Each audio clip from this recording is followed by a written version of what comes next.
livro de Gênesis, capítulo 45, versículo 2. Nós vamos estar considerando do 2 até mais alguns versículos à frente. A palavra vai afirmar assim para nós: e levantou a sua voz com choro, de maneira que os egípcios o ouviam. A casa de Faraó o ouviu. O verso 3 afirma: disse José a seus irmãos: eu sou José, vive ainda meu pai?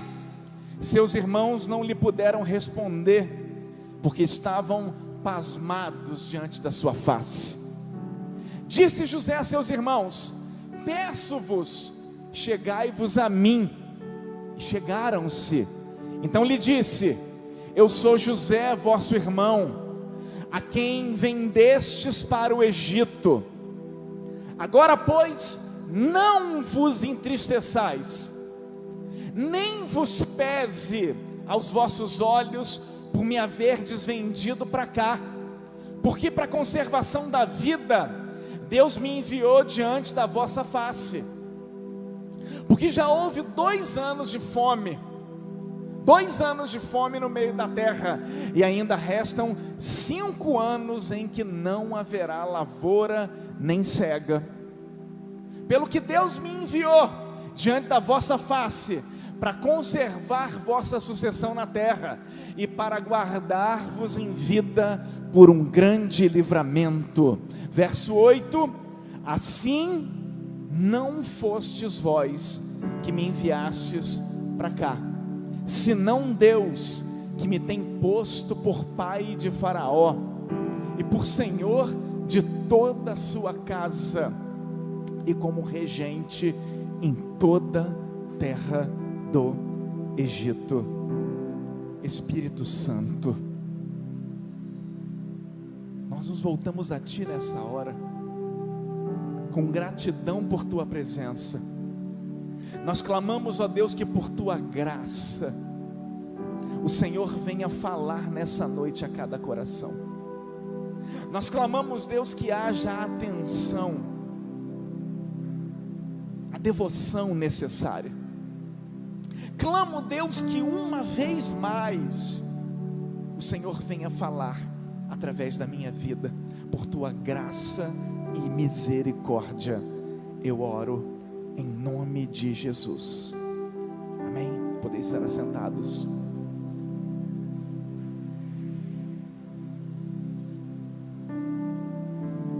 O tema da mensagem de hoje é voltando às minhas raízes, no ano da restauração. A história de José, eu quero pontuar alguns momentos importantes da vida de José. A história de José é extremamente emocionante. José possui uma trajetória cheia de altos e baixos. O pai de José tinha 2 mulheres, 2 esposas oficiais, Raquel e Lia, em outras versões Leia. Raquel, que era a esposa amada, pela qual o pai de José trabalhou 7 mais 7, totalizando 14 anos. Ela tinha dificuldade de ter filhos, teve José, e depois, com grande dificuldade, teve Benjamim e veio a falecer. José, então, ele é o filho mais velho da mulher amada. Jacó tem também outros filhos com concubinas e servas, totalizando 12 filhos homens, sem falar em Diná, a filha mulher. A palavra vai nos mostrar que o pai tem um carinho especial com José, a ponto de coser, de cozinhar, de coser, não de cozinhar, mas de costurar uma túnica colorida para ele. Isso tem um significado muito grande naquela época, porque é um período em que as roupas são ou claras algumas escuras, mas as roupas não têm cores, porque custava fazer tecidos coloridos. Então só os mais abastados, aqueles que têm condições, possuíam roupas de cores. E o pai faz para José, além de todo tratamento especial que certamente ele já dispensa a seu filho, ele costura e faz uma túnica, uma roupa para seu filho colorida. Para piorar, José, além de vestir a túnica do pai, ele tem um sonho. A Bíblia fala que ele enxerga molhos, em outra tradução, feixes de trigo. Ele vê vários feixes simbolizando seus irmãos, se curvando perante ele. José então ele conta esse sonho dizendo: os feixes de vocês se curvavam até a mim. José, depois disso, ele tem outro sonho, em que sol e lua e 11 estrelas, simbolizando seu pai, sua mãe, ou talvez sua madrasta, e seus irmãos também se curvavam perante ele. Ou seja, José é o filho da mulher amada, José tem um tratamento especial do pai, José recebe a túnica, e José ainda por cima conta o sonho de que a família toda seria governada por ele. Aqui nós temos todos os ingredientes para construir um ciúme em qualquer família. A gente tem todos os ingredientes para construir uma relação de inveja, de irmãos para irmão. Irmãos, a Bíblia vai dizer que a vida de José se torna um inferno. Desculpe a palavra, que aqui é ambiente celestial.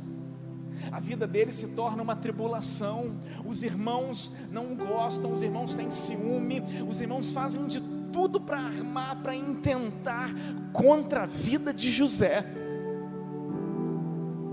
O ciúme chega num limite que eles lançam José dentro de uma cova, ou de uma cisterna que não tinha água. Ele ali é lançado para que pudesse morrer. Mas um dos irmãos tem uma ideia: por que em vez da gente lançar ele ali para morrer, a gente não vende ele? E a Bíblia vai dizer que eles resgatam José da cisterna, da cova, vendem José para mercadores midianitas, pegam a tal da túnica e sujam com sangue animal. Chegam diante do pai e falam que olha, a única coisa que sobrou de José é essa túnica suja de sangue. Ele certamente foi despedaçado por uma besta fera do campo. O pai fica transtornado, desesperado, e acredita que perdeu um filho. A semelhança, por exemplo, desse pai, vamos orar por ele no final do culto. A criança que desapareceu na praia, não sei se já tem alguma novidade.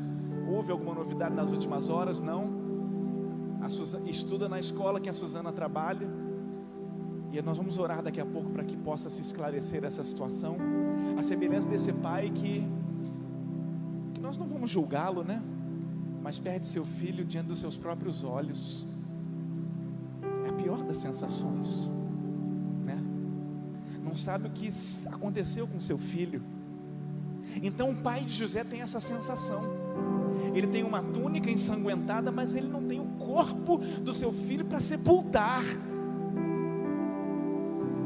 E você sabe que eu nunca tinha me despertado para isso, até que tive uma disciplina na faculdade chamada Medicina Legal, e um professor médico legista, ele argumentava que toda família necessita enterrar o seu ente querido, para que não fique um ponto de interrogação, para que não fique uma dúvida do que possa ter acontecido. A verdade é que o pai de José sepulta o seu filho no seu coração, sepulta o seu filho dentro de si, e passa a viver a dor da perda do preferido filho. Aleluia. A vida de José desenvolve-se, ele vai parar no Egito, você bem conhece. Ele vai até a casa de Potifar. Potifar compra ele como escravo. Ele se torna o melhor dos funcionários, o melhor. Ele começa a se destacar. Só que dentro da casa de Potifar tem a mulher de Potifar. José, a Bíblia faz questão de enfatizar que ele é bonito, garotão, novinho, bonitão. E a mulher de Potifar começa a se engraçar com ele e planeja ter um relacionamento extraconjugal e manter relações com José, a ponto de se insinuar sobre ele. E José, na firmeza de seu propósito, ele não cai com aquela mulher. Na firmeza de seu propósito, ele foge daquela mulher.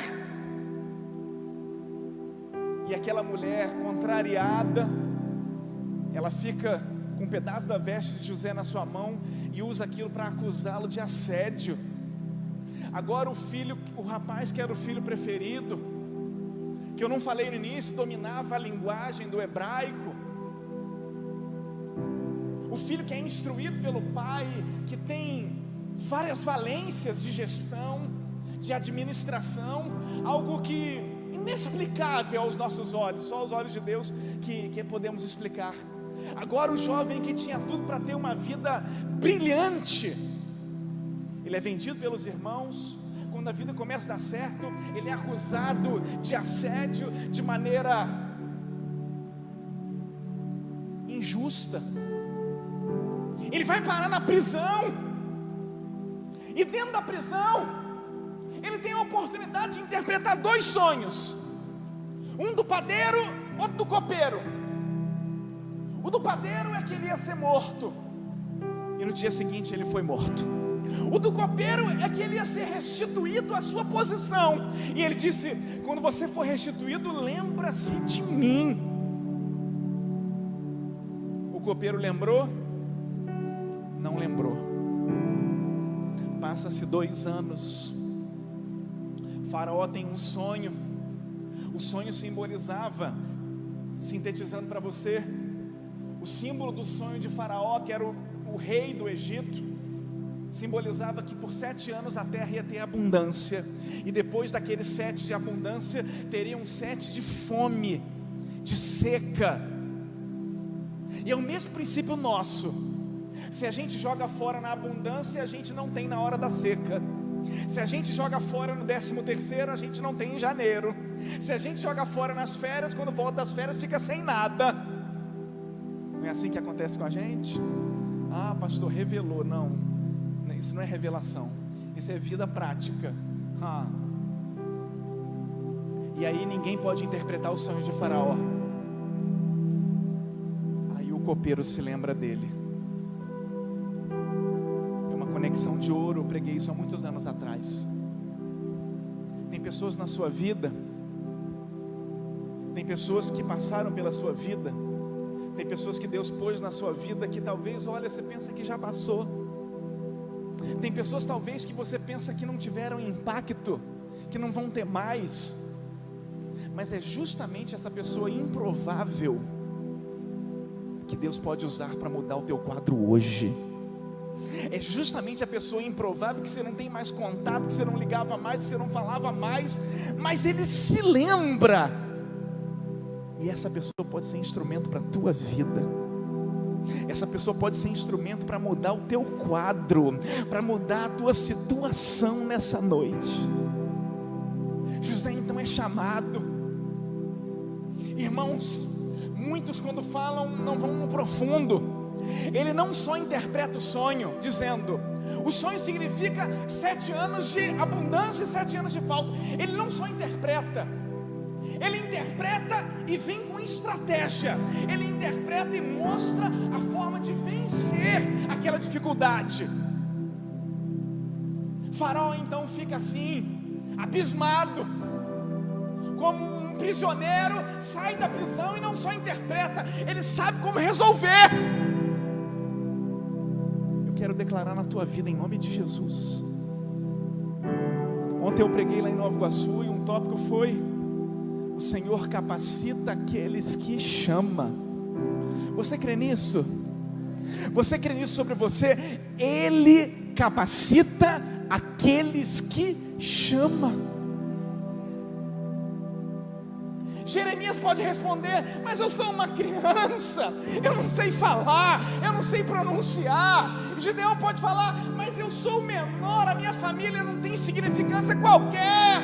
Mas Deus está dizendo: não digas, Jeremias, eu sou uma criança, porque tudo que eu mandar você falar, você vai falar, e aonde eu mandar você irás. Ou seja, Deus está dizendo: eu capacito aqueles os quais eu chamo.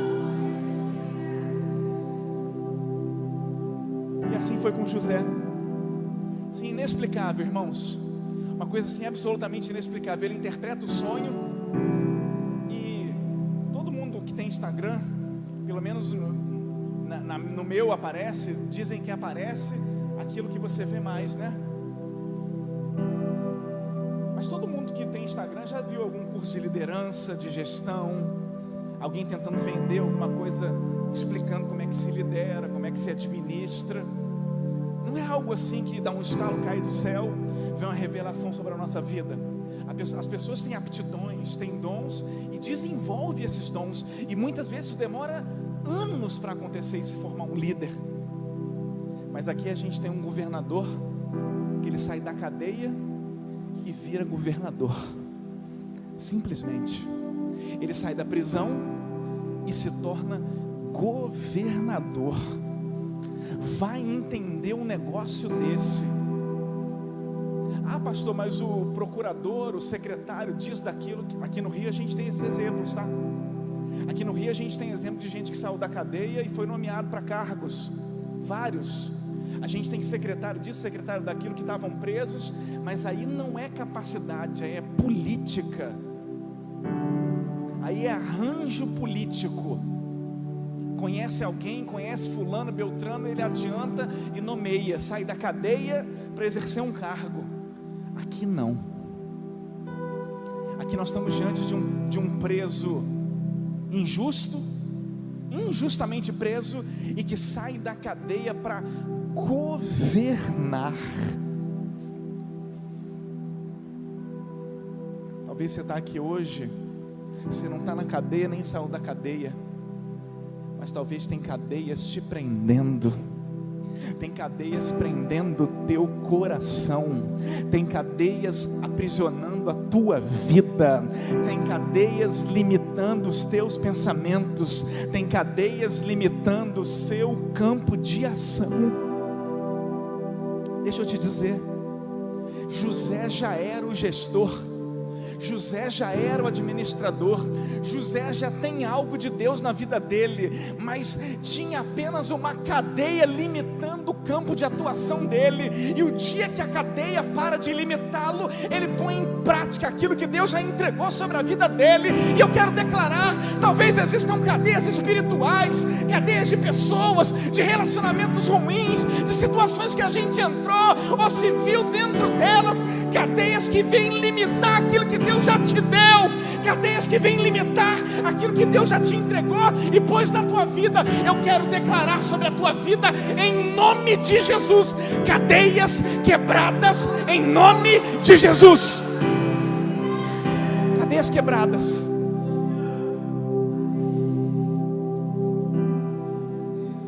Aleluia. E Deus faz assim, Gustavo.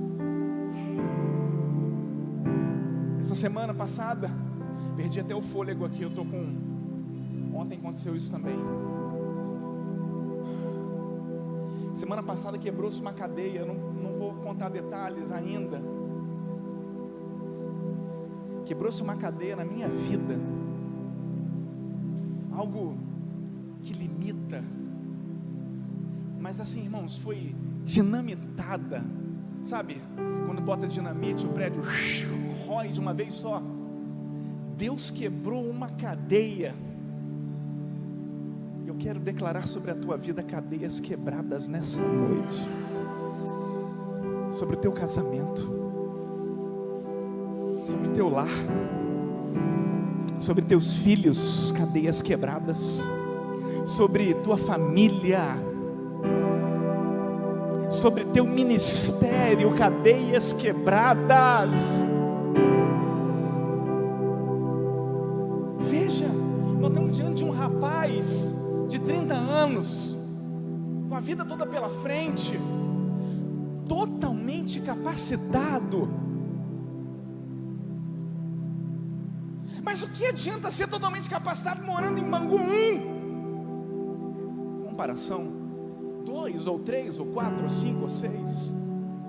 O que adianta ser totalmente capacitado e estar isolado, sem contato com o mundo externo?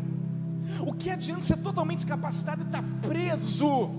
Tem pessoas te prendendo, espíritos demoníacos liberados para te impedir.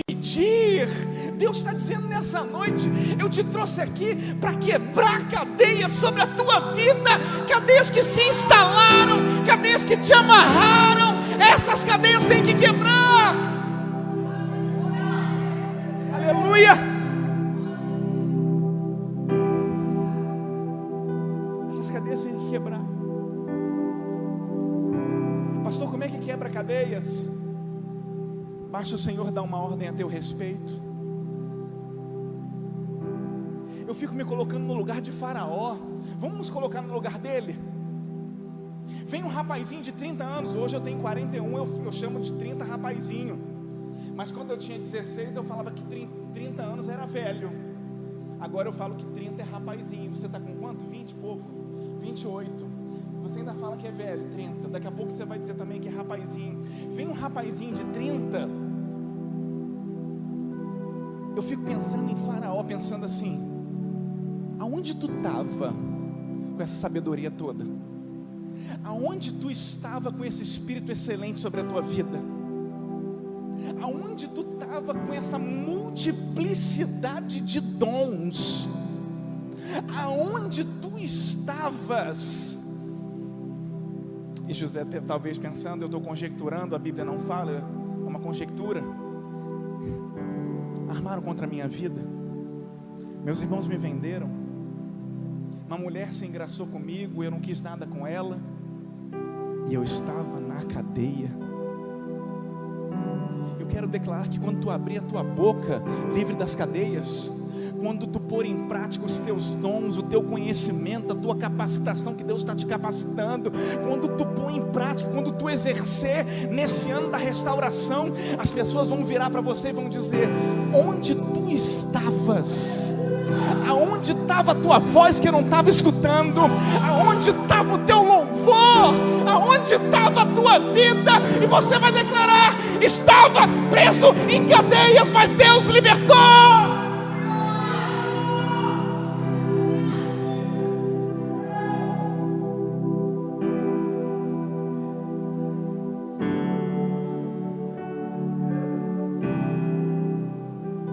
Só que tem um problema aqui. Tem um problema. É um problema que pode acontecer comigo e contigo. Sabe qual é o problema? A vida dele prosperou demais. Veja que ele fala para os irmãos: Deus me colocou como pai de Faraó. Sabe aquela pessoa boa? Todo lugar tem essa pessoa, todo trabalho tem essa pessoa. Se você não conhece essa pessoa, pode ser que seja você. Todo trabalho tem aquela pessoa que resolve. Todo trabalho tem aquela pessoa de confiança. Todo trabalho, todo ambiente de trabalho tem aquela pessoa que mata a bola no peito e o chefe fala: olha, quando eu não estou é você. José se torna essa pessoa. O faraó não tem mais que se preocupar em guardar alimento, estocar mantimento e depois vender os alimentos, porque ele tem alguém capaz, ele tem alguém assim, totalmente capacitado. Mas tem um problema. O crescimento às vezes ele pode nos tirar do foco. A bênção e a exaltação, ela pode desvirtuar a nossa visão. José aqui no capítulo 45 que eu li, ele está no ápice do seu trabalho. Eu tenho tantos amigos que vendiam almoço para comprar a janta. Eu tenho um amigo que torcia para o Vasco, um amigo meu, não é daqui. Na época do Orkut, para tirar uma foto com a camisa do Vasco, ele não tinha condição de comprar nem a falsificada. Ele pedia a camisa emprestada para poder tirar uma foto e postar na rede social. Ele não tinha dinheiro nem para comprar uma camisa. Eu tenho amigos que passaram por situações assim e hoje tem dinheiro para comprar 1000 camisas, se quiserem, da original. Só que quando a gente não tem, a nossa busca é uma. Só que quando a nossa vida está amassada, a nossa busca é uma. O problema é quando a nossa vida começa a ser exaltada.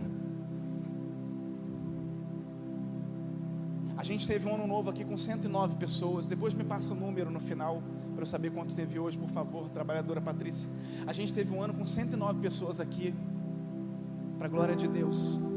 Mas a gente já teve com 15 em tempos difíceis, 51, 61.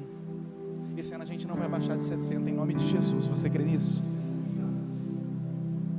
Mas a gente já teve ano novo aqui com 15, com 19, nas épocas difíceis, cultos xaropados. Mas tem um momento que Deus começa a acrescentar, como a gente está vivendo hoje. Tem um momento que Deus começa a fazer fluir. A gente já teve momentos que no culto de domingo tinha 10 pessoas. Eu fiz nos últimos 10 dias 13 gabinetes, ainda está faltando alguns, só com líderes, só com pessoas que têm posições na casa de Deus. Deus vai acrescentando. A gente não pode se acomodar quando Deus multiplica. A gente não pode se acomodar quando Deus acrescenta. A gente não pode se acomodar quando Deus abençoa. José simplesmente, aqui agora ele é um egípcio. A aparência dele é de egípcio. Quem viu o seriado da Record retrata muito bem. Cabelinho cortado, não é aquele cabelão tipo dos judeus, dos hebreus. A roupa bacana, alinhada, branquinha, direitinha, a túnica do Egito. Que eles usam, né, um lápis que usa no olho. Agora José é um egípcio propriamente dito, acolhido pelo Egito, governa o Egito, mora bem, come bem, tem conforto, tem luxo. Não duvido que ele tinha uma esposa que não fosse linda, que ele não gostasse muito dela, filhos abençoados. Tudo está fluindo agora. Tudo está fluindo agora. Deixa eu te dizer, a gente enfrenta mares bravios, mas vai ter momento na tua vida que tudo vai estar fluindo. Você crê nisso? Essa a gente recebe, que é uma beleza. Vai ter momentos, irmãos, porque a Bíblia diz assim: quando passares pelo fogo, Jonas, Vitor. A Bíblia não diz você vai viver dentro do fogo sendo queimado. Ela diz quando passares pelo fogo. Então tem uma hora que você passa e tem outra hora que Deus te honra e te exalta. Mas é na hora que Deus te honra e te exalta que a gente não pode esquecer, hein, Isabelle, as nossas raízes, hein, Fabiana? A gente não pode esquecer nossas raízes. Eu vou conjecturar agora mais um pouquinho e você vem comigo em nome de Jesus. José agora faz sucesso.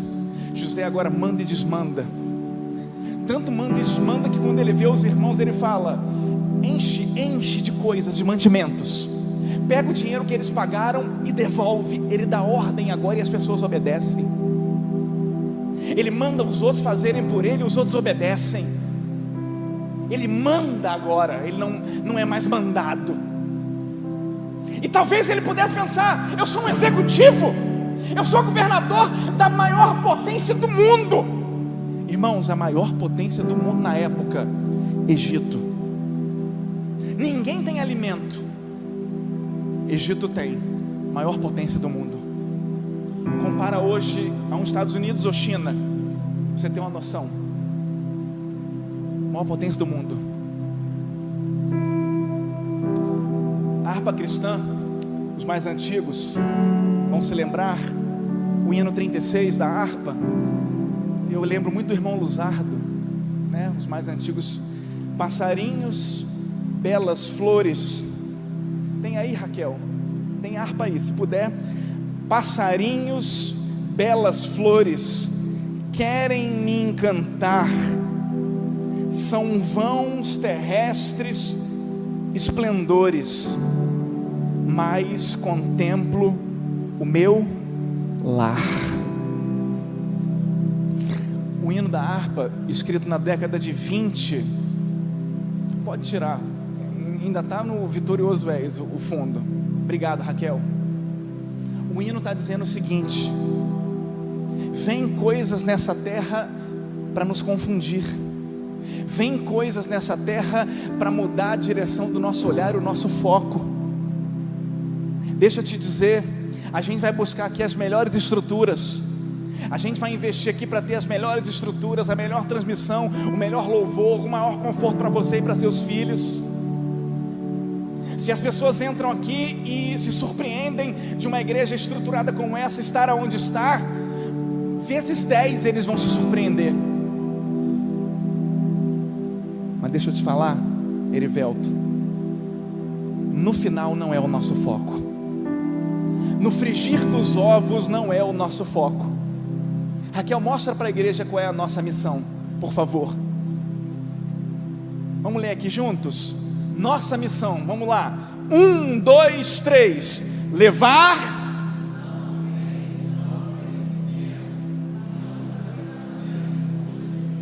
Nossa missão número 1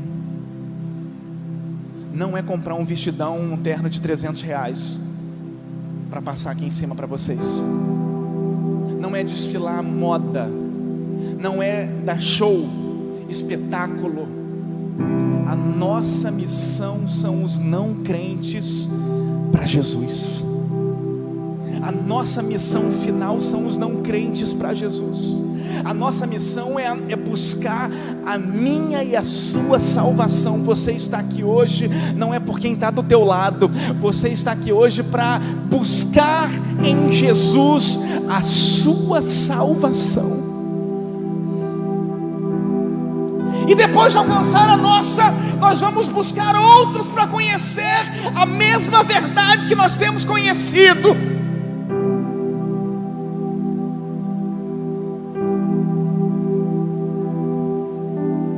Vamos voltar no 45, no verso 3, Raquel, por favor. Eu estou caminhando para um momento quase final. Disse José a seus irmãos: eu sou José. Vive ainda meu pai? E seus irmãos não conseguiram responder, porque estavam pasmados diante da sua face. Verso 4: disse José a seus irmãos: peço-vos, chegai-vos a mim. E chegaram-se. Então disse ele: eu sou José, vosso irmão, a quem vendestes para o Egito. Verso 5: aqui está a missão de José, que ele não se esqueceu nunca. Ou se passou pela cabeça dele se esquecer, ele se lembrou agora. Não vos entristeçais, nem vos pese aos vossos olhos, por me haverdes vendido para cá, porque para a conservação da vida Deus me enviou diante da vossa face. Já houve 2 anos de fome no meio da terra, restam 5 em que não haverá lavoura, nem colheita, nem cega. Pelo que Deus me enviou da vossa face para conservar a vossa sucessão na terra, para guardar-vos em vida por um grande livramento. Com todo sucesso, com todo conforto, com toda autoridade, José está voltando às suas raízes. Eu não sou esse governador famoso só, eu não sou só esse homem poderoso, rico, eu não sou só esse marido abençoado e esse pai abençoado que Deus me fez. Deus me trouxe até aqui para ser instrumento na vida do meu povo. Ele volta para suas raízes. Deixa eu te perguntar nessa noite, para que a gente está vivendo? Será que a gente está vivendo só para pagar boleto? Será que a gente está vivendo só para publicar as coisas para nossa família ver? Será que a gente está vivendo só para ostentar, para os outros quererem ser como nós? Será que a gente está vivendo para fazer uma pose, um dublê de rico, de classe média alta, para que os outros se impressionem? Será que a gente está vivendo para defender as nossas posições? Será que a gente está vivendo para dizer que somos alguma coisa, para sustentarmos que somos alguma coisa? José está dizendo: eu não sou esse grandão que vocês pensam, eu sou seu irmão, e Deus me trouxe aqui. Não fica com vergonha, não fica triste. Tudo foi um propósito, e a minha raiz é o propósito. Eu estou voltando para a minha raiz para dizer: não é o dinheiro, não é a posição, não é o destaque, não é a esposa, não são os filhos, é o propósito que Deus me colocou aqui, diz José. E Deus fala com a gente em 2024: menos propostas e mais propósito, menos escolhas e decisões sem base, e mais propósito. É tempo hoje de olhar para dentro de nós, é tempo hoje de olhar para dentro do nosso coração, é tempo hoje de olhar para dentro da nossa vida e entender: será que estamos deixando as raízes do propósito? Será que estamos deixando de lado as raízes do propósito?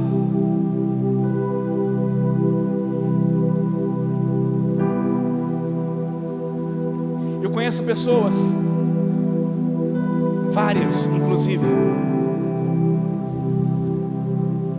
que vivem para agradar pastor. Eu conheço pessoas que vivem para agradar os outros. Aí sabe o que acontece? Os pastores caem, e essas pessoas caem também. Essas pirâmides, esses castelos caem, e essas pessoas caem também. Deus me trouxe aqui hoje para falar de salvação.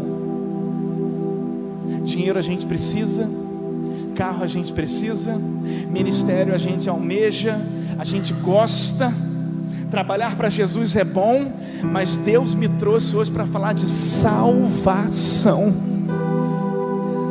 O que nós temos feito para efeito de salvação? Mas pastor, eu tenho vários projetos para 2024.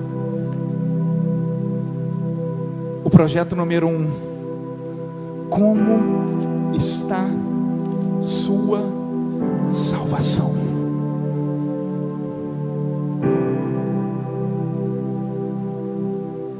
Será que a gente está procurando um lugar que a gente se destaca mais?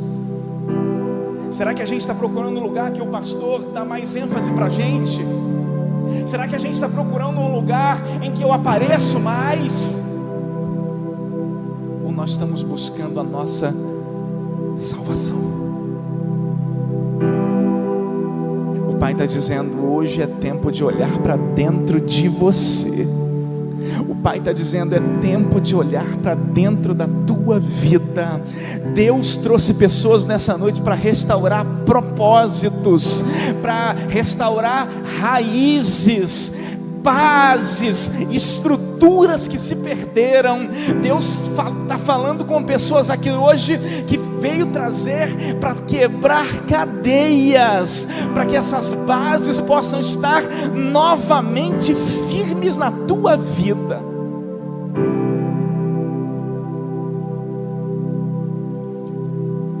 O problema é que a gente se concentra muito no outro.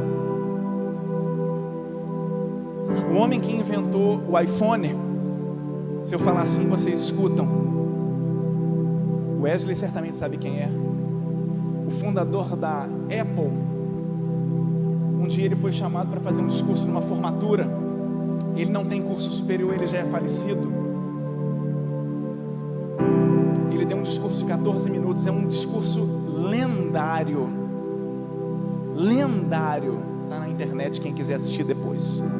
De um homem sábio. E uma das coisas que ele diz: o seu tempo é finito. O seu tempo nessa terra é finito.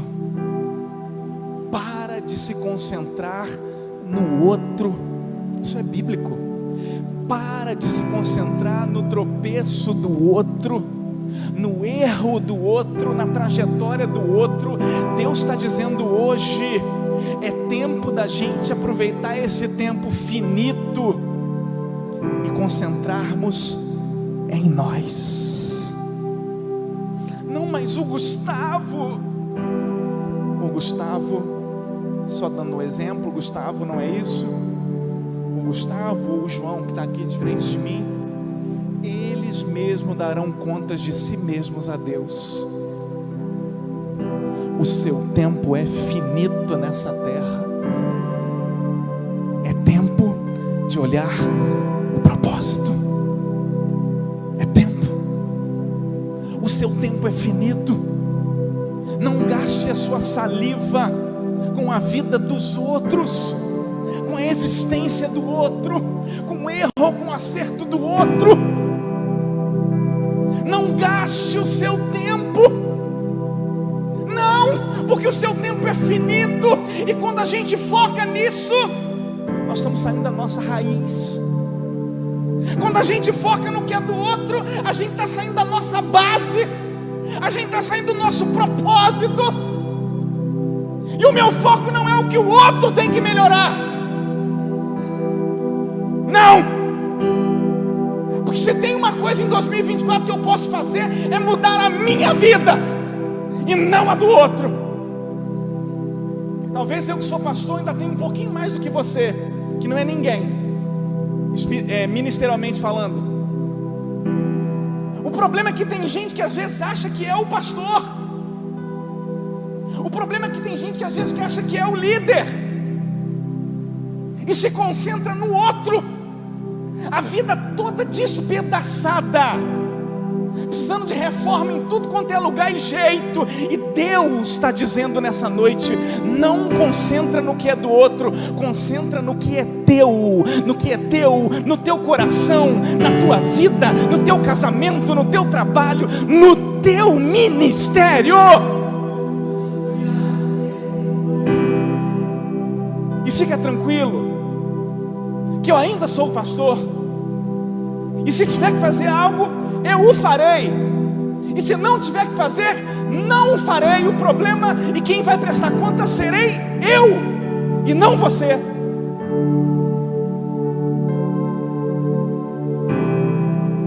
Deus está dizendo nessa noite: as raízes são o nosso propósito. Até nossos filhos é difícil a gente mudar. Se já tiver uma cabecinha formada, não é verdade? Quem muda seus filhos? Já está na adolescência, já tem um pensamento, já é adulto. Nem nossos filhos a gente muda. Mas o Espírito está dizendo nessa noite: olha para dentro de si, tome uma posição hoje. Deus trouxe aqui para restaurar propósitos. A pior coisa é a gente caminhar em propósitos errados, perdendo tempo, perdendo energia, se frustrando. José não se deixou enganar. Eu estou no Egito, tenho uma vida de sucesso, sou gestor, ganho bem, mando. Mas o propósito era salvar meu povo.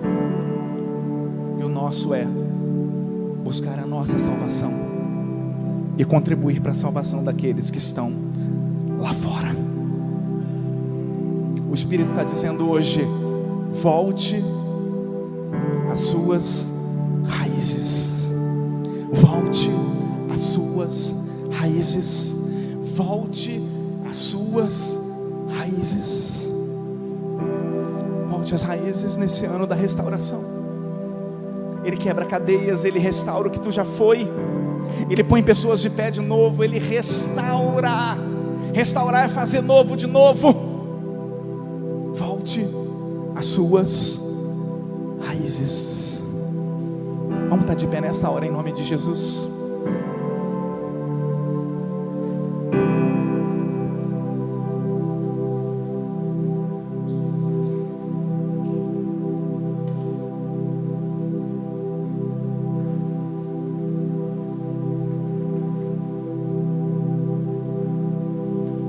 Quero convidar pessoas nessa noite.